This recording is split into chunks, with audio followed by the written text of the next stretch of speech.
इतिहास ये शमूएल की किताब से आरंभ होता है। नबियों के द्वारा प्रभु ने बातें किया, भविष्यवक्ताओं के द्वारा राजाओं की नियुक्ति हुई। भविष्यवक्ता राजाओं को बताते थे आने वाले संकट के बारे में। राजा, विश्वास योग्य राजाओं ने प्रभु की उपस्थिति में जाकर ये कई बार समस्याओं से बाहर आ गए। ये शमूएल, पहला शमूएल, दूसरा शमूएल से हम पहला राजा, दूसरा राजा, पहला इतिहास, दूसरा इतिहास। पिछले कई दिनों से बाइबल कई चैप्टर पढ़ रहा हूँ। कई बातों में अंदर भेद के ढूंढते जाने के बाद भी आत्मा उस विषय पर ला रहा है बार बार कि जिससे प्रचार करना है। आज यहोशापात एक राजा, वो एक भय मानने वाला राजा, वो कैसे अपने दुश्मन देश मोआबी और अमालेकी, ये दो देश उस पर आक्रमण किए थे, इनसे निकला। क्यों? ये राजाओं के बारे में बाइबल में वर्णन है और हमें सीखना है। आत्मा क्यों अगुवाई कर रहा है कि इसके बारे में हम मनन करें। ये उस समय हम 3 दिनों के उपवास प्रार्थना में भी इनके कुछ भागों को हमने सीखा है। यहाँ लिखा है उपवास प्रार्थना का प्रचार किया यहोशापात राजा। ये जब ये राजा था तो इसमें 2 देश नाश करने के लिए, युद्ध करने के लिए आक्रमण किए। वो मोआबी और अमालेकी 2 देश हैं। ये देश, ये 2 वंश, लूत का वंश बाइबल बताती है। लूत, मैं उस गहरे पे नहीं जाऊंगा। लूत अपने बेटियों के द्वारा जो वंश आया, हम बाइबल को जानने वाले, पढ़ने वाले, कुछ बातों को मुझे स्पष्ट भी करना पड़ता है कि ताकि आप उस बात को आप समझिए। उसके कारण पूरा इजराइल इजराइल समस्या का कारण बन गया। ये 2 वंश इजराइल के लिए हजारों साल के लिए समस्या बन गए और श्रापित वंश बन गया। उनका काम हमेशा लड़ना। उनको एदोम बोला गया। एसाव का वंश भी है कुछ है। एसाव का वंश लाल कलर को देखना थे, एदोम का वंश बोला। एदोम ही लिखा है चैप्टर में। ये 2 मोआबी और अमालेकी 2 वंश, बड़ी बेटी से मोआबी वंश आया, छोटी बेटी से अमालेकी वंश आया।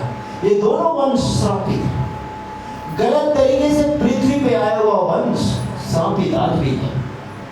इसीलिए हम पवित्र विवाह के द्वारा संतान आए, प्रार्थना के द्वारा संतान बढ़े, वासिस का कारण होता है। ये बाइबल का नियम है। बाइबल जिन बातों को हमें सिखाया उन्हीं बातों में हमें रहना भी है। परमेश्वर जो जीवित स्वर्ग का परमेश्वर है, वो हमें बाइबल के अंदर रहकर उसके बातों को सिखाता है, वो क्या चाहता है। तो ये राजा यहोशापात को आक्रमण करने आया। जिन जिन लोगों ने राजाओं पर या इजराइल के विरुद्ध में जब भी आए तो राजा लोगों ने युद्ध नहीं लड़ा, लेकिन उसने परमेश्वर की शरण में गए, अपने आप को उसके अधीन कर लिया।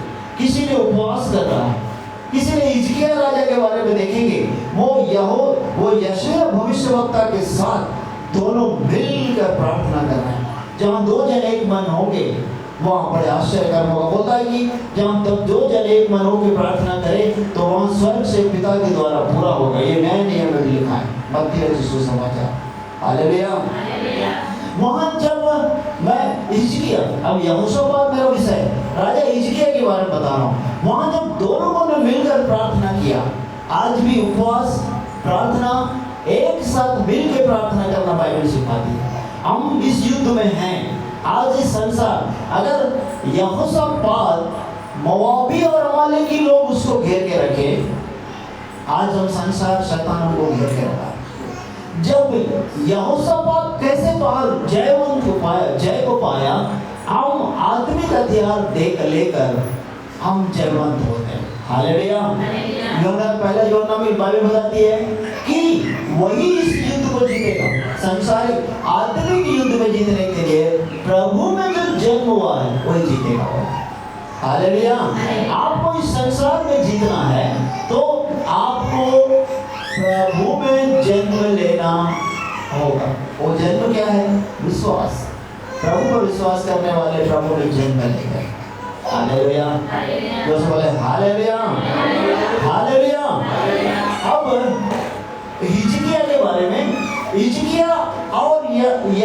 नबी, यशायाह नबी बड़े भविष्यवक्ताओं में एक है।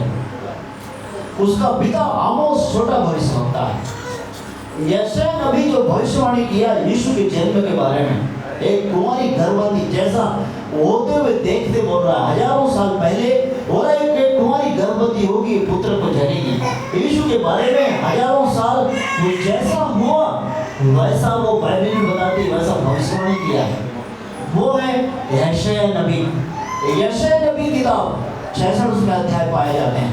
पूरे बाइबल के 66 किताब है से मेल होता है। और प्रभु यीशु यशायाह नबी की किताब को पढ़ के प्रचार करते हैं। ये यशायाह नबी ये परमेश्वर से सीधे सीधे बात करने वाला नबी था। जब ये हिजकिया और भविष्यवक्ता दोनों मिलकर प्रार्थना किए, वहां एक दूत उतर आया है। वो दूत एक रात एक समय में 1,85,000 को मारा। इनको लड़ने की जरूरत नहीं है। आपकी प्रार्थना के द्वारा प्रभु आपके संग आएगा। आप इस युद्ध को कैसे जीतेंगे? आप प्रभु के शरण में जाइए, विश्वास को मजबूत कीजिए, शैतान की सारी शक्तियां आपके यहाँ से निकल जाए। Hallelujah, hallelujah. अब मेरा विषय पर मैं वापस आता हूँ। आज विषय यहोशापात। वो दो देश जब युद्ध करने आए तो ये युद्ध में ये खुद नहीं लड़ा, बल्कि अध्याय 3 में क्या लिखा है, वो पहला डर गया। पढ़िए 20:3 दूसरा इतिहास। मैं विषय पे आया हूँ वापस। 3 को ऊंचा आवाज पढ़िए।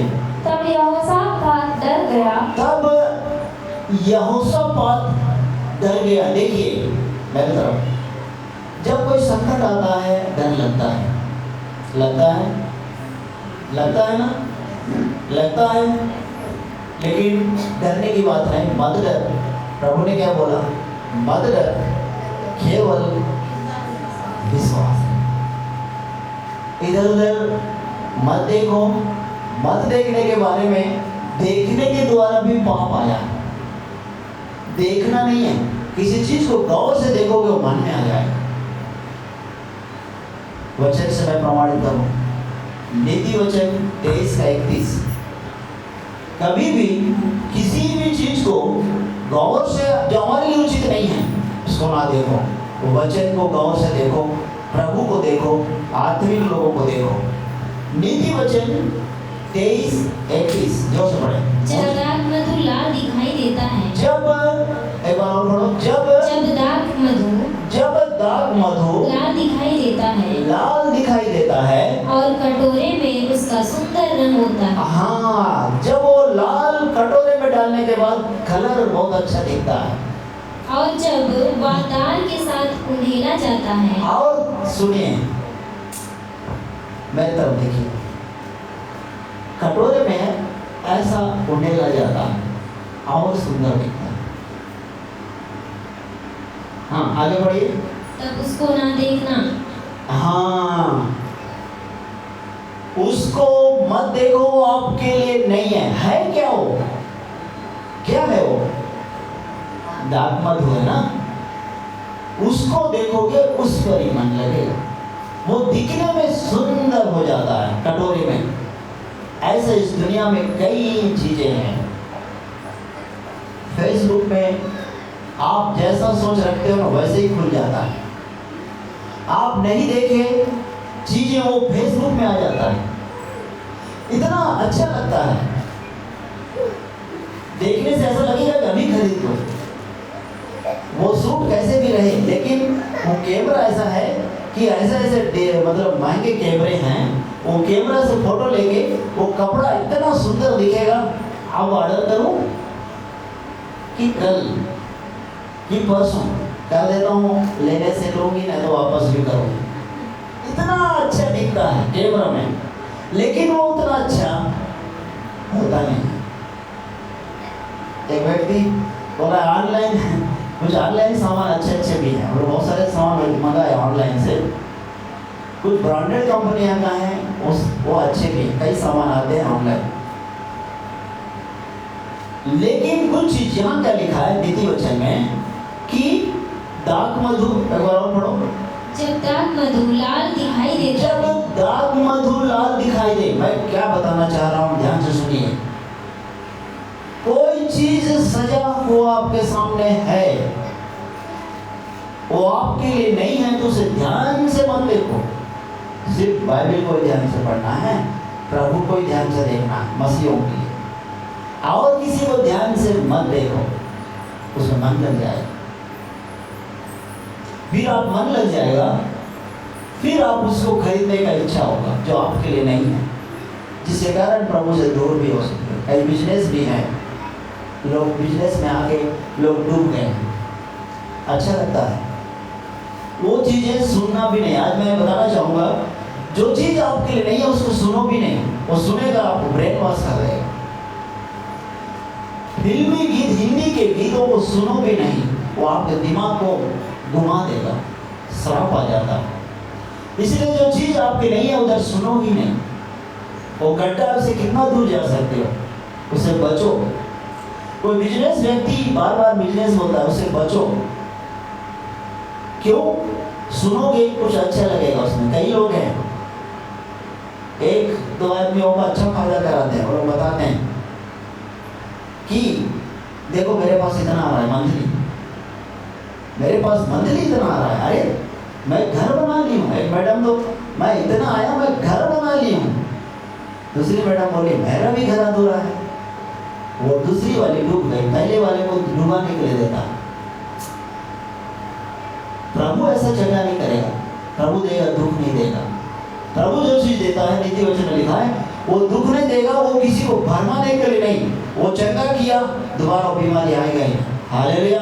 वो जो कुछ भी देता है उसमें दुख जुड़ेगा नहीं, दुख कोसों दूर रहता है, दुख नहीं आएगा उसमें, वचन में लिखा है।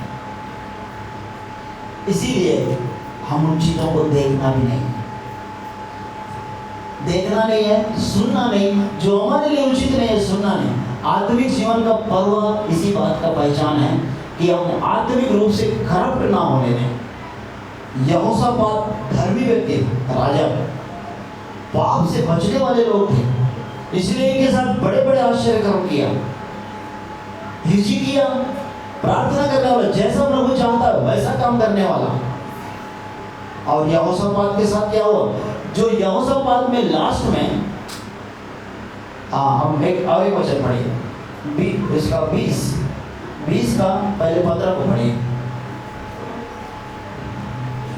तब वह कहने लगा, हाँ, हे सब यहूदियों, हाँ, हे यरूशलेम के रहने वालों, हाँ, हे राजा यहोशापात, हाँ, तुम सब ध्यान दो। यहोवा तुमसे यूं कहता है, तुम इस बड़ी भीड़ से मत डरो। बस रुको, इससे पहले यहोशापात डर गया, लिखा है 3 में, और डर गया, और डर के चुप नहीं।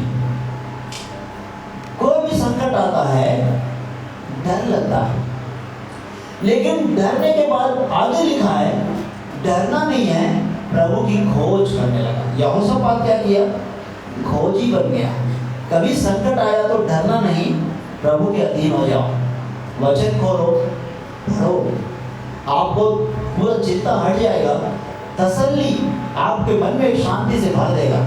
सब जैसे कि व्याकुल हो रहे हैं, आप किसी विषय को लेकर व्याकुल हो रहे हैं, चाहे बीमारी हो, चाहे पारिवारिक समस्या, कोई भी, प्रभु के अधीन हो जाओ। क्या ये राजाओं की समस्या है? हम लोग जो मनन कर रहे हैं आज, ये समस्या छोटा मोटा समस्या नहीं है।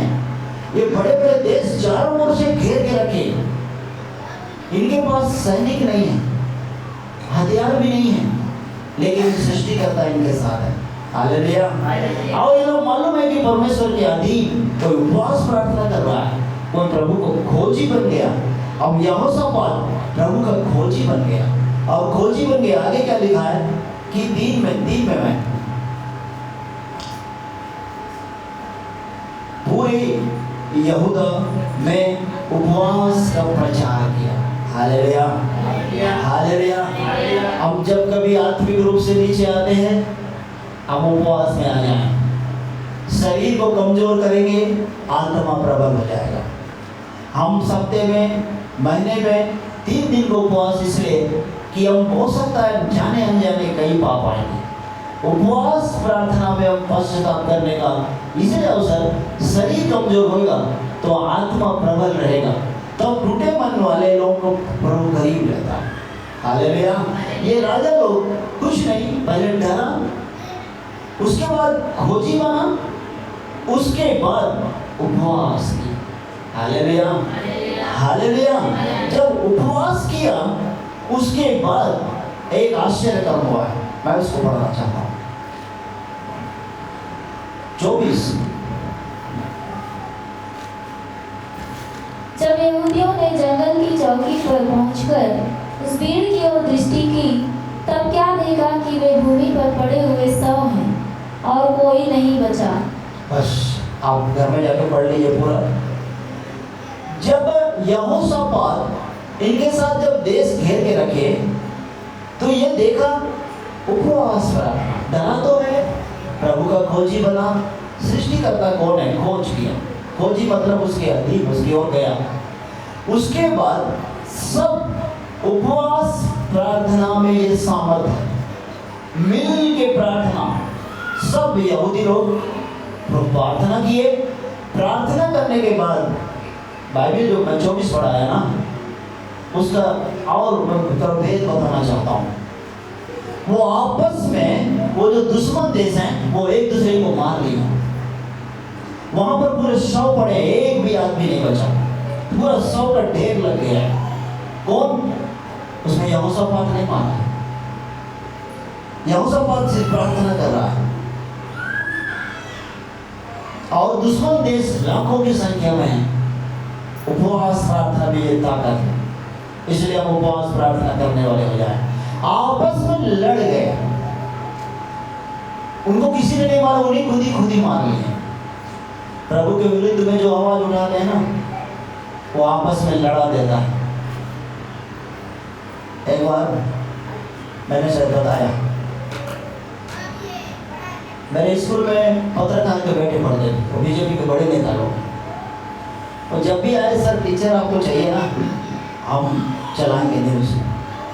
मैं बोले न्यूज़ मत चलाओ, हमारा डीओ साहब मुझे बोलेंगे कि आप क्यों चलाने दिए, आप अलग से मिलिए, आप जो करना है कीजिए, पर स्कूल से कुछ नहीं होगा। मैंने अपना लेटर दे दिया, बस यही कर सकता हूँ।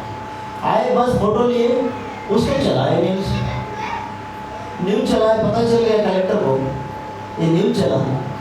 बोला कि कहाँ से न्यूज़ चला, अभी टीचर नहीं है, एसडीएम को भेजा है, जाओ। वो कौन एचएम है, वो अच्छा सुना के आना, दोबारा किसी पत्रकार के साथ काम नहीं करेगा। मैं इसमें कुछ नहीं किया, वो लोग अपने से किए। वो एसडीएम ड्राइवर को बोला फलाने स्कूल चलो, वो मेरे स्कूल नहीं आया, दूसरे स्कूल लेके आओ ड्राइवर। वहाँ वो मैडम बोल भी रही है, उस मैडम को एसडीएम बहुत बोल रहा है, उल्टा सीधा जो बोलना है बोले जा रहा है। वो मुझे बोलना चाहिए था मुझ पर, लेकिन वो ड्राइवर ले गया, वो जता, वो बोल सर ये वो स्कूल नहीं है। अरे जो भी स्कूल, तुम सब टीचर लोग ऐसे ही हो, तुम सब टीचर लोग ऐसे ही हो, पढ़ाना चाहिए, इतना वेतन देता है, और तुम लोग टीचरों की मांग करते हो। कलेक्टर साहब बोले तुमको डांटने के लिए, मैं डांट के गया, पूरा डांटने के बाद चले गया।